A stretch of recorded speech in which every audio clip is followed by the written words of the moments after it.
అందరికి నమస్కారం. Thank you Bunny. ఈరోజు ఈ 20 ఇయర్స్ ఈ సెలబ్రేషన్ అండ్ ఈ రీయూనియన్ జరగటానికి నా ఆలోచనని బన్నీకి సుక్కుకి చెప్పినప్పుడు బన్నీ లాస్ట్ వీక్ సార్ మీరు ప్లాన్ చేయండి అందరం కలిసి సెలబ్రేట్ చేద్దామని ఇక్కడికి టైం ఇచ్చి వచ్చినందుకు thank you Bunny, thank you very much. అవి అందరి ఇక్కడ ఆర్యాలో యాక్ట్ చేసిన వాళ్ళు కానీ టెక్నీషియన్స్ కానీ అందరి కళ్ళల్లో ఆఫ్టర్ 20 ఇయర్స్ కూడా ఒక ఆనందంగా అనిపిస్తుంటే నిజంగా చాలా ఆనందంగా ఉంది.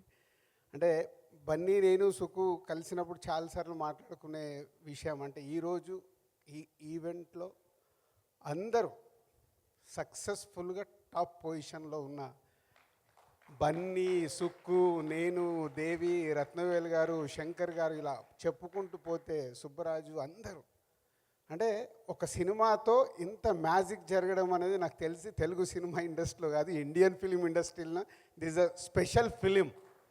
ఆఫ్టర్ 20 ఇయర్స్ అందరము సక్సెస్ఫుల్గా ఇలా ఉండడం అనేది నిజంగా చాలా గ్రేట్ మూమెంట్. సో ఇంత గ్రేట్ మూమెంట్కి కారణమైన సుకుమార్ నీ గురించి చాలా రాసుకున్నాను మాట్లాడాలని తెలుసా. ఫ్లైట్లో జర్నీ చేస్తూ ఆర్యాని మొత్తం నువ్వు కలిసినప్పటి నుంచి రివ్యూ చేసుకుంటూ ఎన్ని రాసుకున్నాను.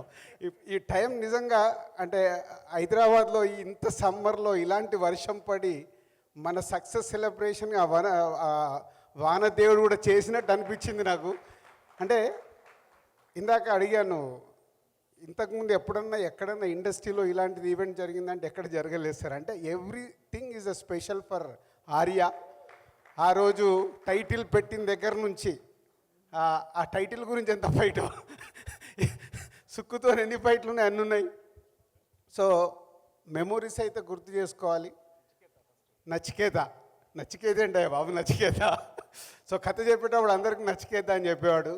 దిల్ జరిగేటప్పుడు ఆర్యాతో సుకుమార్ దిల్ సినిమాకి రైటర్గా రావడం, సుక్కుతో పాటు వేమ, వాసు వీళ్ళందరూ టీమ్గా నాతో ఒక జర్నీ స్టార్ట్ అవుతున్నప్పుడు దిల్ షూటింగ్ జరిగేటప్పుడు ఒక మాంటేజ్ చెప్పాడు. ఇందాక మాస్టర్ చెప్పాడు కదా, పైకి వెళ్ళి అమ్మాయి స్నానం పైన డ్యాన్స్ చేస్తుంటే ఆ వాటర్ వచ్చి కింద ఒక కుర్రాడు పైన పడుతుంటే నన్ను చెప్పని మళ్ళీ సరే చెప్పలా నువ్వు చెప్పి అంటే పైన ఒక అమ్మాయి పైన వర్షం పడుతుంటుంది, ఒక దాబా పైన, ఇప్పుడు దాబాలు ఉంటాయి కదా, దాబా పైన వర్షం పడుతుంటే వర్షం డాన్స్ అంటే ఊరికే ఆడుకుంటూ ఉంటుంది.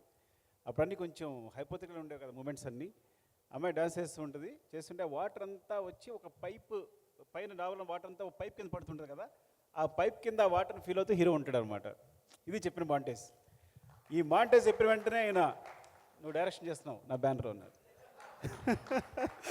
అంటే అంత ఫస్ట్ సినిమా నాకు దిల్ జరుగుతుంది, ఇంకా అది రిలీజ్ కావాలి, అసలు నా పరిస్థితి ఏంటో నాకు తెలియదు.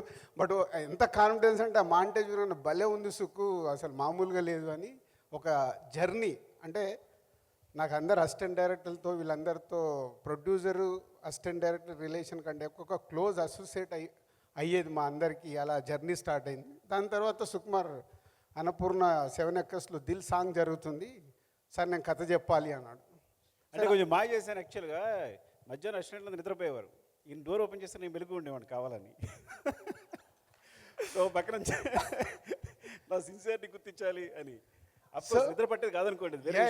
అలా ఆఫీస్కి వెళ్ళాక ఈ కథ వినడం జరిగింది. ఫస్ట్ హాఫ్ అసలు వినగానే ఇందాక దేవి చెప్పినట్టు ఒక మ్యాజిక్ ఏంటి అని అలా జర్నీ స్టార్ట్ అయ్యి కథని జర్నీ చేస్తూ దిల్ కంప్లీట్ చేశాం.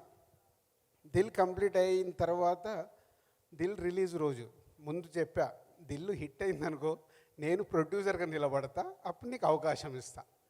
సో మార్నింగ్ షో అయ్యి సంధ్యా థియేటర్కి వెళ్ళి బయటకు వస్తుంటే ఊరు నుంచి ఫోన్ చేశాడు సుక్కు, సార్ ఏంటి అని, సూపర్ హిట్ ఇప్పుడు నువ్వు బస్ ఎక్కి రావచ్చు. అంటే మాకు అలాంటి కాన్వర్సేషన్ చాలా వచ్చేసాడు. ఇక అక్కడి నుంచి జర్నీలో రవితేజకి కథ చెప్పాం. రవి బాగుంది సార్ అంటే ఊరికి ఆప్ చేస్తున్నా, గుర్తుంచుకోండి ఏం చెప్పబోతున్నారు, గుర్తుంటుంది కదా. ఓకే అంటే నేను ఎంత సిన్సియర్ ఫ్రాంక్గా చెప్పాలంటే సినిమా చేస్తానని చెప్పారు కానీ చేస్తారనుకోలే, నేను ఊరికే ప్రామిస్ చేస్తారనుకుని కానీ సినిమా హిట్ అయింది, వెంటనే ఫోన్ చేసి నువ్వు రా సినిమా చేద్దు కానీ 2 o'clock మా థియేటర్కి వెళ్ళి ఇలా బయటకు వచ్చే సుక్కు ఫోన్ వచ్చింది. అందరు అప్రిషియేట్ చేస్తున్నారు దిల్ గురించి. అంటే ఆ నమ్మకం చెయ్యాలి, ఒక చాలా కొత్తగా చేశాడు. అలా జర్నీ స్టార్ట్ అయింది. రవిని కలిసాము, ఒకరోజు ప్రభాస్ దగ్గరికి వెళ్ళాము. ప్రభాస్ తర్వాత సో ప్రభాస్ కూడా అప్పటికే 2 సినిమాలు చేస్తున్నాడు. ఈ జర్నీలో Dil cinema preview show Tarun ఎవరో చూస్తామనంటే ప్రసాద్ ల్యాబ్లో షో వేసాము. సో మేమిద్దరం అక్కడ చెట్టు కింద నిలబడుతుంటే ప్రభాస్కి షో వేశారు. ప్రభాస్కి షో వేసాము. ఎవరికి? తరుణ్ అంటే వీళ్ళందరూ వచ్చారు. సో అలా మేము ఆ చీకట్లో చెట్టు కింద ఇవే దీని గురించే. సో దిల్ హిట్ అయింది, ఇప్పుడు ఆర్యాన్ కాదు ఈ సినిమా చేయాలి, దిల్ హిట్ అయింది ఈ సినిమా చేయాలి ఎలా. సో అట్లా ఒక స్కార్పియో అలా ముందుకు వెళ్ళిపోయి ఆగి టింగ్ టింగ్ టింగ్ టింగ్ ఒక బాడీ లాంగ్వేజ్ వస్తుంది. ఇద్దరం అక్కడ నిలబడుతుంటే దగ్గరకు వస్తే బన్నీ. సో అప్పుడు బన్నీ అప్పటి ఎలా ఉండేదంటే ఫ్రేమ్లో ఎంటర్ అయితే డార్లింగ్ అని అరిచేసేవాడు. ఆ ఫ్రేమ్ అవుట్ అయిన తర్వాత కూడా ఆ డార్లింగ్ వినిపిస్తూ ఉండేది. ఎందుకంటే అరుస్తూనే ఉండేవాడు అనమాట ఎక్కడి వరకు, అంత ఎనర్జీ అప్పట్లో. అంటే ఇట్స్ గ్రేట్ మూమెంట్స్. అలా రాగానే సుక్కునే అరే బాడీ లాంగ్వేజ్ అంతేంది నీ క్యారెక్టర్ లాగా ఉందని బన్నీ లోపలికి వెళ్ళిపోయాడు. నేను అబద్ధాలు చెప్పొద్దు, నిజాలు మాట్లాడుకుందాం. నిజమే, నిజం కాదు, నిజాలు మాట్లాడుతాం నిజాలే. ఓకేనా? అసలు ఇంకా నేను చూసి అప్పుడు హీరో పేరు నచికేత్ అనమాట, దానికి ఒక కథ ఉంది నచికేత్ అని పేరు పెట్టడానికి. నేను వెతుకుంటే చూస్తే నేను ప్రభాస్ దగ్గరికి వెళ్ళినప్పుడు చెప్పాను ఫ్రెండ్గా, ప్రభాస్ రాజుగారి కథ చెప్పన్నారు కానీ ఎందుకు నీకు కరెక్ట్ కాదనిపిస్తుంది అని. అప్పట్లో నేను అవన్నీ తెలుసు, కథ ఉంది, హీరో కావాలి అని. సరే విందామంటే నేను విన్న తర్వాత కూడా అవును కరెక్ట్ మీరు చెప్పింది, నేను కరెక్ట్ కాదు. సో నేను I'm switch off my hero, actually I'm switch off my energy. నేను ఏం ఫీల్ అవుతున్నాను అనేది అది కొంచెం వేరేలా ఉండొచ్చు. కానీ ఎప్పుడైతే బన్నీ దిగి అరుస్తూ కేకలు పెడుతున్నాడో, నేను చెట్టు దగ్గర ఉండి ప్రకాష్ వేమ, అప్పుడు మేము ముగ్గురమే స్క్రిప్ట్ చేసింది. సో ప్రకాష్ అన్నాడు, అరే మన నచికేతరా అన్న, చూడాలన్నాడు మన నచికేతరా అంటే ఏం మాట్లాడుతున్నావు నువ్వు అన్నారు ఈయన. నిజం అది. ఓకే 20 ఏళ్ళ క్రితం 21 ఇప్పుడు బన్నీ సుక్కు నువ్వు సక్సెస్ఫుల్ డైరెక్టర్. ఇప్పుడు నేను నీతో పెట్టుకోలేను, నువ్వు చెప్పు. చాలా ఫన్నీగా చెప్తా, తర్వాత మీరు సపోర్ట్ చేసింది వేరే. నువ్వు అయిపోయాక నైట్ నేను ఇంటికి వెళ్ళగానే ఫోన్ చేసా, ఫోన్ స్విచ్ ఆఫ్. అప్పుడే నంబర్ తీసుకున్నా, స్విచ్ ఆఫ్. మార్నింగ్ 7 o'clock నాకు కాల్ వచ్చింది. కాల్ బ్యాక్ ఇమీడియట్గా కన్విన్స్ అవుతారు చేసి, అవునా కరెక్ట్ అని వాళ్ళు ఇస్తున్నావు, నీకు అది నీకు తెలుసు కదా, ఓకే చెప్దామని. అప్పుడు ఈయనకి వెళ్ళి వెంటనే అక్కడే మీరు నైట్ 12 o'clock గుర్తుంది బాగా వెళ్ళి కథ చూడు నీకు కథ చెప్పిస్తానన్నారు బన్నీకి. కథ చెప్పిస్తానంటే నేను పక్కనే ఉన్నా, నీకు మంచి కథ చెప్పిస్తావు బన్నీ, చాలా బాగుంది చేద్దుగానంటే బన్నీ ఏమన్నాడు తెలుసా, సార్ ఇప్పటికి 71 కథలు విన్నాను, ఇంకా 72సారి అంటే గుండె 72 సార్లు కొట్టుకుంటుందంట ఒక నిమిషానికి, నా గుండె ఆగిపోతుంది సార్, అలా ఉంది సిచ్యువేషన్ అంటే. నేను వెంటనే నేను కంగారు పడిపోయి ఇతనే కథ చెప్పేదన్నా, అంటే కంగారు పడుకొని నీ గుండె నేను కాపాడుతాను. సో నైట్కి చేస్తే ఫోన్ స్విచ్ ఆఫ్. అప్పుడు ఆ రోజుల్లో అందరు ఇంటికి వెళ్ళిన తర్వాత ఫోన్లు ఆఫ్ చేసుకున్నారు. బట్ ఒక అలర్ట్ వచ్చేది. Next day morning Bunny on చేయగానే అలర్ట్ వచ్చినట్టుంది. 7 o'clock నాకు కాల్ వచ్చింది, అదే ట్రై చేసినట్టున్నారు. అదే నైట్ మాట్లాడాం కదా, అది కథ వినాలని. ఇమీడియట్లీ అదే రోజు 2 హాఫ్లు, first half morning session, second half break lunch తర్వాత 2 సార్లు వినేసి అక్కడి నుంచి మా జర్నీ మొదలైంది. ఇక వెనకాల బన్నీ ఉన్నాడంటే వెనకాల అరవింద్ గారు రావాలి కదా. మార్నింగ్ సెషన్ అయిన వెంటనే ఫస్ట్ హాఫ్ అయిన వెంటనే తను సూపర్ గంతురేసేసి తను కార్లో డ్రాప్ చేశాడు నన్ను. ఆఫీస్కి కార్లో డ్రాప్ చేసి వెళ్ళాడు. డ్రాప్ చేశాడు ఇక్కడే, ఇది మన ఆఫీస్ సాగర్ సొసైటీలో. అక్కడి నుంచి బన్నీకి నచ్చింది, బాగుంది. బట్ అరవింద్ గారు ఎంటర్ అయ్యారు. సో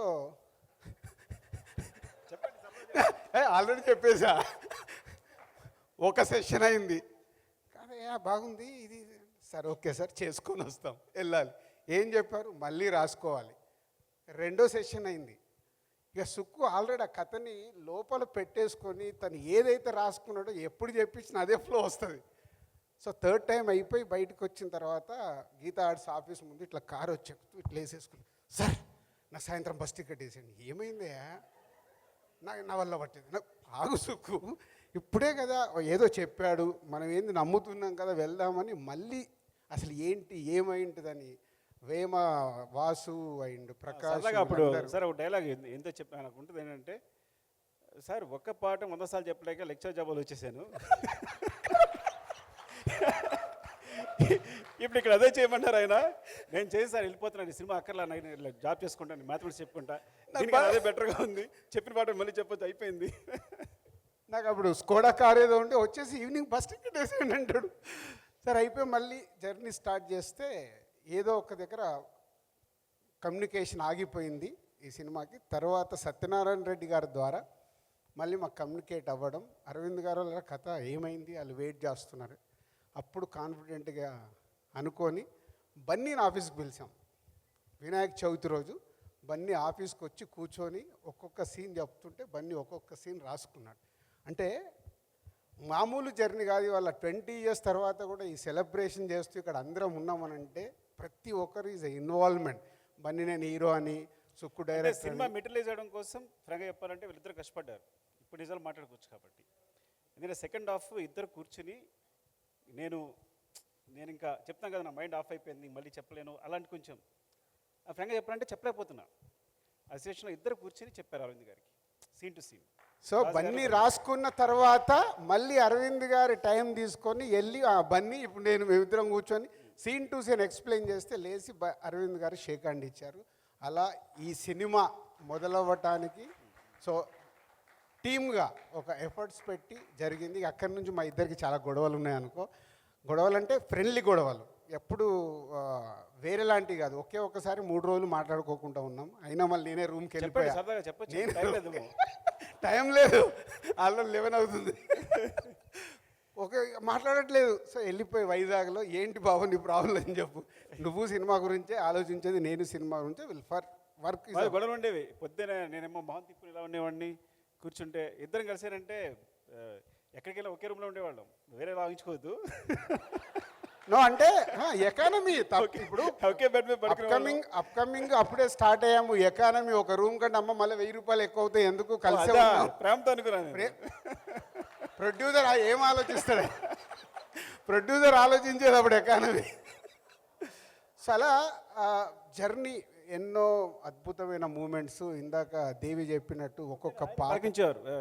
రా నువ్వు ఏంటి, నేను ప్రాబ్లం ఏంటి, ఓకేనా అని తను వచ్చేసి మళ్ళీ అంటే హీజ్ లైక్ అంటే చెప్పాలి ఎప్పటికప్పుడు ప్రతిదాన్ని సినిమాకి సంబంధించి ఏ విషయాన్నైనా ఎక్కడెక్కడ హోల్డ్ చేసుకుంటూ సినిమాని ఆర్య అనే సినిమాని తీసుకొచ్చి పెట్టారని డెఫినెట్లీ చెప్తా సార్. ఇంకా నిజాలు మాట్లాడుకుందాం, అప్పుడు ఎందుకు లేదు చెప్పండి.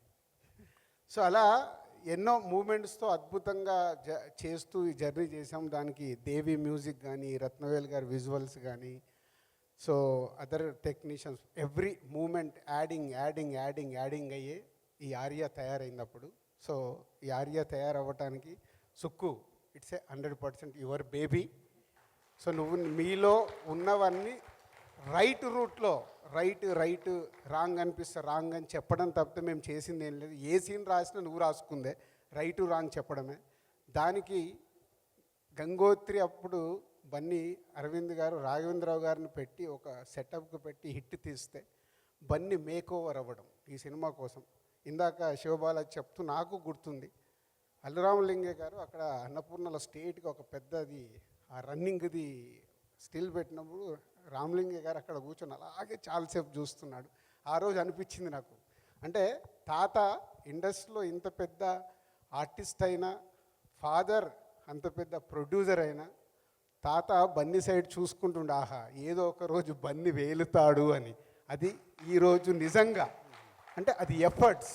బన్నీ ఈరోజు ఈ స్థాయిలో ఉండటానికి మాది ఆల్మోస్ట్ బ్రదర్స్ జర్నీ అయిపోయింది. ఆర్య తర్వాత నా డాటర్కు బ్రదర్ అయిపోయాడు బన్నీ. ఆర్య తర్వాత అంటే ఒక అటాచ్మెంట్, ఒక ఫ్యామిలీ మెంబర్స్ అయిపోయాం. కానీ బన్నీ ఒక్కొక్క ఒక్కొక్క సినిమాని భయంతో, రెస్పాన్సిబిలిటీగా ఉంటూ భయంతో సినిమాలు చేస్తున్నాడు. కాబట్టి ఈరోజు ఆల్ ఇండియా స్టార్ అయ్యాడు. ఒక ఆర్యతో మొదలై ఈరోజు పుష్ప 1 తీసి ఇద్దరు కాంబినేషన్లో సెన్సేషనల్ కొట్టి ఇప్పుడు పుష్ప 2తో ప్రపంచం వెయిట్ చేసేలాగా చేశారు. దానికి మీ ఇద్దరికి hats off. And Bunny love you and thank you. So ఎన్నో మూమెంట్స్ ఉన్నాయి మన ఇద్దరి మధ్యలో. సుక్కుకు నాకు ఎలా ఉన్నాయో ఈ సినిమాలో నాకైతే 2 భయం వేసిన మూమెంట్స్ నేను షేర్ చేయాలి. కేరళలో ఏదో ప్రియరా హట్టేసి మనం షూట్ చేస్తున్నాము. విపరీతమైన సమ్మర్, నాకు పని లేదని నేను వెళ్ళి రివర్లో దూకాను. టప్ అని వెనకల్లోకి వచ్చి దూకాడు. చూస్తే బన్నీ దూకి లేవడే. నాకేమో హార్ట్ బీట్ పెరుగుతుంది, బయటకు వస్తలేడు. తర్వాత మెల్లిగా బయటకు వచ్చి టెన్షన్ పడ్డారా సార్ అన్న, టెన్షన్ ప్రొడ్యూసర్గా అదొకటి. తర్వాత ఈయన మీద ఉన్న కోపానికి ఒక పంటిలో వెళ్ళి షూట్ చేసుకొని వస్తున్నారు. ఆ పంటి మెల్లిగా బెండ ఇలా సుక్కు అక్కడ ఏంటంటే ముందు కాదు, నన్ను ఏది షేర్ యాక్చువల్గా అరవింద్ గారు సార్కి ఫోన్ చేశాం, అడిగేంటి పైది దూకొచ్చా. నేనేంటి అక్కడ దూకినప్పుడు రాజు గారు దూకారు, తేలిపోయారు, పైకి వచ్చారు. నువ్వు దూకావు, అది నేను ముందు చెప్పాలి.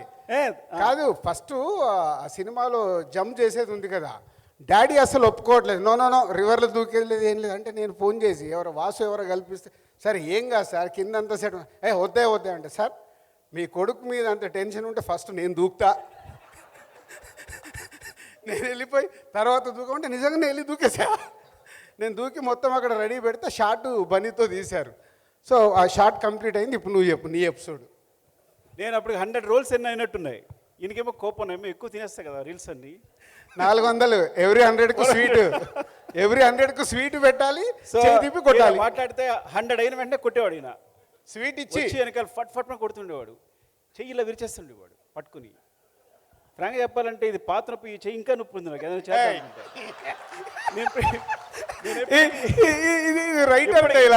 సార్ ఇప్పటికీ పుషప్స్ చేయలేను నేను ఈ వ్యక్తి వల్ల. సో సో సో నేను అనుకున్నాను రాజుగారు దూకారు బయటకు వచ్చారు, బన్నీ దూకాడు పైకి వచ్చాడు, ఓహో మనం కూడా దూకే బయటకు వచ్చేసాం అనుకున్నా. ఏంటి దూకే నేను తోసేస్తున్నాడు, నేను ఆల్మోస్ట్ దూకైపోయాను, ఎవరు ఆప్ చేశారు, నువ్వే ఆప్ చేస్తున్నట్టున్నావు, తనకి ఈత రాదే సంథింగ్ అని. నేను రాకపోయినంటే దూకితే పైకి వస్తాం అనుకుంటున్నా, అప్పుడే పోయిండేవాడు, లేదంటే ఈ వ్యక్తి తోసిండేవాడు కొంచెం ఉంటే నన్ను. సో అలా అప్పుడు ఆ ఎపిసోడ్ అయిపోయిన తర్వాత పంటిలో వెళ్ళి షూట్ చేసుకొని వస్తున్నారు. మేము అందరం అటు ఏదో ప్రియారాగా మాంటేజెస్ తీస్తున్నారు, బయట ఉన్నాను. సడన్గా పంటిలో బెండ్ అవుతుంటే మెల్లిగా సుక్కు, ఆ పంటి మీద ఉన్నారా? నేను లేను, నేను బయట ఉన్నా. మెల్లిగా పడిపోతుంది, నేను ఇక్కడికి వెళ్ళి చూస్తున్నా, పడిపోయింది. మెల్లిగా బన్నీ హ్యాండ్ ఇచ్చి తీసుకొచ్చాడు, బయటకు వచ్చాడు. ఎందుకు బన్నీ తీసుకొచ్చావు,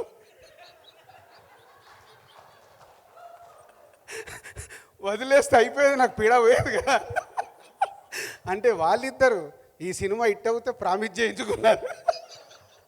బన్నీ ఫామ్ చేస్తున్నాడు, నాది 7 సినిమాలు చేయాలి నువ్వు బయటికి రాగానే. సో ఇలా ఎన్ని సరదా మూమెంట్లు అంటే, ఒక సినిమాని నా ఈ 56 సినిమాలు అయినాయి, ఆర్య ఈజ్ ఫర్ ఎవర్. ఆ ఎంజాయ్మెంట్ కానీ ఆ జర్నీ కానీ ఇంకా అది మళ్ళీ దొరకలే. అంటే is a beginning days efforts పెట్టి జర్నీ చేసి అందరము ఒక టీం లాగా చేసి సక్సెస్ కొట్టడం. 125 డేస్ ఆ సినిమా ఆడుతున్న రోజులు ప్రమోషన్ చేస్తూ, ట్రిప్పులు వేస్తూ, జర్నీలు చేస్తూ, మొత్తం ఆంధ్రప్రదేశ్ మొత్తం, పాత ఆంధ్రప్రదేశ్ మొత్తం తిరిగాం. ఏ జిల్లా వదిలిపెట్టకుండా అంత ఎంజాయ్ చేసాం ఈ సినిమాని. ఆ ఎంజాయ్మెంట్ మళ్ళీ ఈరోజు 20 ఇయర్స్ తర్వాత కూడా కలగడం చాలా happy. Thank you Sukku, thank you Bunny and Devi, Rathnavel గారు, everyone, all technician, Shankar master and Seenu, Bablu and Sastri గారుని మిస్ అయ్యాం.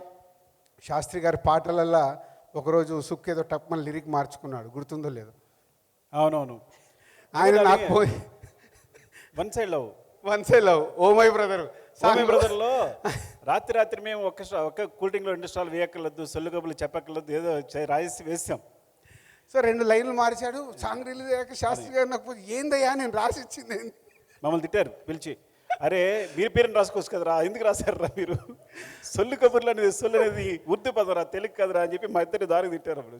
సో అలా ఒక్కొక్కటి దేవితో కానీ శాస్త్రి గారితో కానీ, అలాగే missed Madhu, mixing Madhu. So Madhu కూడా అప్పుడు ఎంతో ఎఫర్ట్స్ పెట్టి ఈ సినిమాకి ప్రతి ఒక్కటి కేర్ తీసుకున్నాడు. And Sukku team, Prakash, Vema, Vasu and అప్పుడు అసిస్టెంట్ డైరెక్టర్గా ఉన్న వేణు, సురేష్, భాస్కర్, ఇలా ఒక్కొక్కరు ఈ సినిమా రిలీజ్ అయిన తర్వాత ఈ సినిమాకు పనిచేసిన వాళ్ళు ప్రతి ఒక్కరు డైరెక్టర్ అయిపోయారు. ఆర్య సినిమాకి పనిచేసిన ప్రతి ఒక్కరు డైరెక్టర్ అయ్యారు. కొందరు సక్సెస్ఫుల్గా ఉన్నారు, ఒకరు అట్లీస్ట్ అటెంప్ట్ చేశారు. సో ఒక్క సినిమా మా అందరి జీవితాల్లో ఒక టర్నింగ్ చేసి ఈరోజు 20 ఏళ్ళ తర్వాత కూడా ఇక్కడ నిలబడ్డామంటే ఓన్లీ ఆర్య. ఆర్య ఒక విజయంతో అక్కడి నుంచి కష్టపడుతూ బన్నీ కానీ, సుక్కు కానీ, నేను కానీ, దేవి కానీ, ర్యాండీ కానీ అందరం అంటే ఇంతమంది ఒక సినిమా ద్వారా ఇంత పెద్ద పొజిషన్లో ఉండడం ఇవాళ పాన్ ఇండియా అయిపోయింది. మా అదృష్టానికి Bunny pan India star, Sukku pan India director, Devi pan India music director, నేను పాన్ ఇండియా సినిమాలను తీస్తున్నాను. అంటే ఒక గ్లోబల్ ఒక మార్పు వచ్చింది. ఆఫ్టర్ 20 years అందరం ఇలా ఉన్నందుకు ఒక ఆర్య మాకు ఇచ్చిన ఎనర్జీ, దాన్ని కాపాడుకుంటూ ఇంకా అందరం ముందుకెళ్ళాలి. అది మాకు అందరికీ ఛాలెంజే. So thank you. ఎవరినైనా మిస్ అవుతే క్షమించాలి. గ్రేట్ మెమొరీస్ మాకు Arya. Thank you Sukku, love you. Sorry, ఇందాక ఫీల్ మై లవ్ సాంగ్ పాడిన తర్వాత మెయిన్గా ఒక మనిషి గురించి మాట్లాడుకున్నదే మా చంద్రబోస్ గారు. ఆయన సుక్కుబాయ్ కాన్సెప్ట్ చెప్పిన అద్భుతమైన లిరిక్స్ మాకు రాసిచ్చారు feel my love. Thank you Bose గారు. ఆయన యూఎస్లో ఉన్నారు, రాలేకపోయారు. So please give a huge round of applause to Bose గారు. ఎందుకంటే అది మాత్రమే కాదు, దాని తర్వాత సుక్కుబాయ్ది, బోస్ గారిది, అంటే మేము ముగ్గురు ఎప్పుడు సాంగ్స్ మీద వర్క్ చేసినా ఎంత అందంగా ఉంటుందంటే వాళ్ళిద్దరు డిస్కషన్ చూసి నేను ముచ్చట పడుతుంటాను అనమాట. సో మేము కొట్టుకుంటున్నామా, తిట్టుకుంటున్నామా, ప్రేమించుకుంటున్నామా కూడా అర్థం కాదు, అలా ఉంటుంది సాంగ్ మేకింగ్ అప్పుడు. And I learn a lot from సుక్కుబాయ్ అండ్ బోస్ గారు. అంటే వాళ్ళిద్దరితో మాడుతున్నప్పుడు ఇద్దరు గొప్ప వ్యక్తులు, బట్ ఒక ఇద్దరు గురువులతో మాట్లాడుతున్నట్టు ఉంటుంది. సో థ్యాంక్ యూ సుక్కుబాయ్, థ్యాంక్ యూ బోస్ గారు ఫర్ దట్ గ్రేట్ ఎక్స్పీరియన్స్. అలాగే ఇప్పుడు పుష్ప వరకు అండ్ పుష్ప 2 వరకు కూడా బోస్ గారు అంటే అన్బిలీవబుల్ మైండ్ బ్లోయింగ్ లిరిక్స్ రాశారు. So I would like to మా టీం అందరి తరపున బోస్ గారికి థ్యాంక్ యూ బోస్ గారు, love you. And Arya cinema release రోజు సుక్కు నేను మా డిస్ట్రిబ్యూషన్ ఆఫీస్కి వెళ్ళాము. 10 o'clock 10:30 టైంలో ఇద్దరం అలా కూర్చున్నాం, పూజ చేస్తాం అన్నట్టు. పూజ అయిపోయిన తర్వాత అరవింద్ గారు కాల్ చేశారు, ఏమైనా కంగ్రాచులేషన్స్, ఇప్పుడే ఈస్ట్లో వెస్ట్లో షో అయింది, 10 weeks స్టాక్ చెప్తున్నారన్నారు. థ్యాంక్ యూ సార్ అని ఫుల్ హ్యాపీగా. ఏంటి సార్ అన్న, 10 weeks ఇట్లా అరవింద్ గారు ఏంటి మన సినిమా 10 weeks అన్నాడు. అంటే కొత్త డైరెక్టరు, అంటే ఈ సినిమాకి వావ్ ఇలా వచ్చేస్తుందని వెయిటింగ్లో ఉన్నాడు, ఏదో సెన్సేషనల్ టాక్ అని. సో అప్పుడు చెప్పా, బాబు అప్కమింగ్ సినిమాకు 10 weeks అంటే ఇది పెద్ద హిట్ అన్నట్టు సుక్కు, వెయిట్ అండ్ సీ, ఈ సినిమా మన సిల్వర్ జూబ్లీ అవుతుందని. నిజంగా అలా అనుకున్నట్టే మా సినిమా ఆ రోజుల్లో సిల్వర్ జూబ్లీ అవ్వడం. 125 daysకి పబ్లిక్ గార్డెన్లో చిరంజీవి గారు వచ్చి మా అందరికి షీల్డ్స్ ఇవ్వడం ఈజ్ అ గ్రేట్ మెమొరీస్ ఇవన్నీ. సో అప్పటి నుంచి ఇప్పటి వరకు ఈ ఆర్య సినిమాతో జర్నీ చేసిన అందరికీ థ్యాంక్ యూ వెరీ మచ్.